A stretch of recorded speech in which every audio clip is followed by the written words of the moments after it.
Contoh leadership yang dilakukan oleh Pak Jenderal Yusuf. Leadership itu bukan pangkat, tapi harisma dari bawah. Saya bicara tentang Jenderal Yusuf. Bukan saya kira, dia seorang jenderal atau milik TNI yang tertinggi pangkat di seluruh Sulawesi. Tapi dia selalu berbicara tentang nilai, kejujuran, keberanian, dan ilmu. Dia menarik sejabatan pilih jabatan sekolah dan pilih sekolah. Bertahap, dia ke Jogja karena marah sama feodalisme di Bone sebenarnya. Kenapa Bapak ke Jogja pada umur 16? Dia bilang, marah karena kalau orang lewat rumahnya Raja Bone itu harus turun dari sepeda, tunduk. Dia marah karena bisa begitu. Kenapa dia lepaskan Andi? Dia umumkan terbuka, mulai besok tidak boleh sebut saya Andi. Tidak ada orang umumkan, saya nggak masih kecil, saya pernah baca di iklan, pakai iklan. Mulai besok tanggal segini nama saya Muhammad Yusuf. Tidak ada lagi pakai Andi. Jadi terbalik ini keadaan. Jadi itulah kira-kira contoh, saya tidak bicara teori, contoh leadership yang dilakukan oleh Pak Jenderal Yusuf. Leadership itu bukan pangkat, tapi harisma dari bawah. Saya bicara tentang Jenderal Yusuf. Bukan saya kira, dialah seorang jenderal atau milik TNI yang tertinggi pangkat dari seluruh Sulawesi ini, karena bintang 4. Panglima TNI ABRI tertinggi. Jadi pencapaiannya sudah sangat tertinggi di bidangnya. Tapi dia selalu berbicara tentang nilai, kejujuran, keberanian, dan ilmu. Dia malah di kesejabatan suruh pilih jabatan sekolah, dia pilih sekolah. Bertahap, dia ke Jogja karena marah sama feodalisme di Bone sebenarnya. Kenapa Bapak ke Jogja pada umur kira-kira 16? Dia bilang, marah karena kalau orang lewat rumahnya Raja Bone itu harus turun dari sepeda, tunduk. Dia marah kenapa bisa begitu. Kenapa dia lepaskan Andi? Orang sekarang berburu Andi. Dia umumkan terbuka, mulai besok tidak boleh sebut saya Andi. Tidak ada orang umumkan, saya nggak masih kecil, saya pernah baca di iklan, pakai iklan. Mulai besok tanggal segini nama saya Muhammad Yusuf. Tidak ada lagi pakai Andi. Jadi terbalik ini keadaan. Itulah beliau. Tapi mempunyai nilai yang besar untuk kita semua. Pada waktu operasi Kahar DITI, mau ditangkap tentara banyak dari Jawa, Dayani, boleh datangkan berapapun tentara di sini, tapi panglimanya saya. Saya bilang, kenapa Bapak sedang langkahi mayat saya, kalau bukan saya panglima? Saya bilang, Bapak cari jabatan. Tidak, saya tidak mau kalian nanti belakang hari.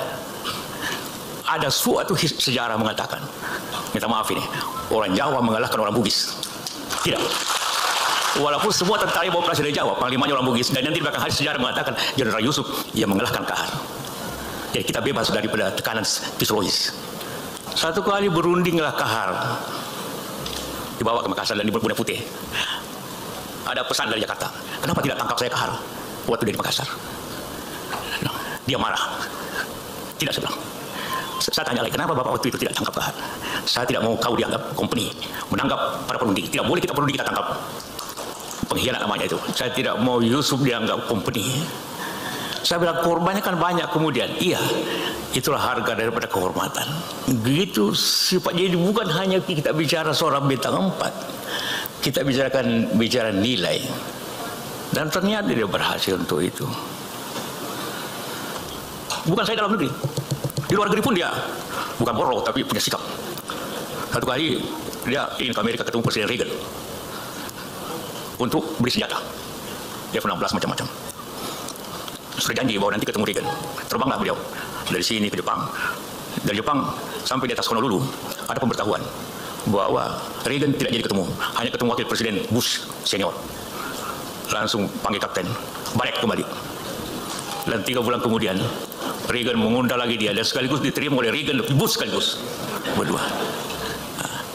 Itu bagaimana orang menggeteng tentu artinya tadi.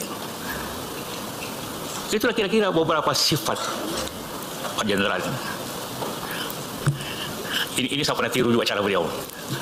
Satu kali dia dituduh ingin kok. Satu kali dikira mau kok, dilapor sama Pak Soeharto. Marah dia. Panggillah, dia minta waktu Pak Harto, panggil Pak Amir Mahmud, Ali Beni, bertiga datang ke Pak Harto. Pak Presiden, saya dengar Bapak bahwa saya ingin kop. Kalau Bapak percaya, saya hari ini letak sebuah jabatan. Dia buka, dia punya lambang panglima itu, dia seperti Bapak punya di kantong, dia buka di mejanya di cendana. Ini Pak, saya buka kembalikan. Pak Harto bilang, oh tidak jenderal, ambil kembali. Selesai persoalan. Kemudian saya ingat itu peristiwa, saya lakukan juga hal yang sama. Satu kali Pak SBY bikin badan lupa namanya, yang bisa ketuanya Marsilio Simanjuntak, yang bisa panggil menteri. Wah, saya protes, tidak mungkin saya bisa panggil menteri, saya wakil presiden dan menkonya. Tetap aja jalan, saya datang SBY, saya bawa map pengangkatan di Wapres, pada isinya fotokopian. Pak, perjanjian saya, kalau Bapak bikin badan itu berarti ada yang lebih kuat dari wakil presiden. Saya kembalikan ini, sudah. Oh ya kan begitu Pak, tidak ambil kembali. Jadi Pak Harto agak tidak enak sama dia. Kemudian, kenapa? Tersinggung. Pada saat dia berjalan di Universitas Airlangga, Pak Harto dari belakang, mahasiswa berteriak, hidup Pak Yusuf, dia tidak bilang Pak Harto. Sejak itu hubungannya agak sedikit renggang. Itu bahayanya itu, hati-hati kalau terlalu populer. Ya. Jadi sama juga meraja SBY sama saya, karena Bu SBY bilang JK itu real presiden. Waduh, saya marah benar itu. JK real presiden. Tersinggunglah beliau, sama tersinggungnya tadi ini.